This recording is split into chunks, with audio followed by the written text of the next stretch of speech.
দূরপ্রবাসের দীর্ঘ ১.৫ দশকের যন্ত্রণার অবসান ঘটিয়ে এবার আপন মাটির ঘ্রাণে ঈদ উদযাপন করতে যাচ্ছেন প্রধানমন্ত্রী তারেক রহমান। বহু বছর পর নিজ দেশে সরকার ও দলীয় প্রধান হিসেবে ব্যস্ততম এক ঈদ উৎসব কাটবে তার। গত ২৫শে ডিসেম্বর সপরিবারে স্বদেশ প্রত্যাবর্তনের পর ফেব্রুয়ারির নির্বাচনে জয়ী হয়ে তিনি যখন রাষ্ট্রের হাল ধরেছেন, তখন এই ঈদ তার জন্য কেবল আনুষ্ঠানিকতা নয়, এক গভীর আবেগের নাম।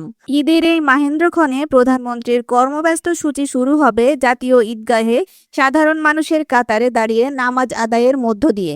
এরপর সকাল ১০টায় তিনি রাষ্ট্রীয় অতিথি ভবন যমুনায় উপস্থিত হবেন। সেখানে দেশি বিদেশি কূটনীতিক, বরেণ্য শিক্ষাবিদ, শিল্পী, সাহিত্যিক ও উচ্চপদস্থ সামরিক ও বেসামরিক কর্মকর্তাদের সাথে কুশল বিনিময় করবেন তিনি। দিনটির সবচেয়ে আবেগঘন মুহূর্তটি আসবে সব আনুষ্ঠানিকতা শেষে। প্রধানমন্ত্রী তার পরিবারের সদস্যদের নিয়ে ছুটে যাবেন শেরেবাংলা নগরে।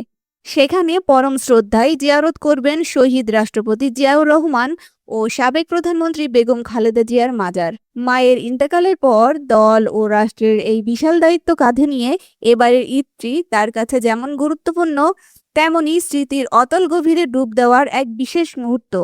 দীর্ঘ ১৭ বছরের প্রতীক্ষা শেষে এই ঈদ যেন এক নতুন যুগের পদধ্বনি।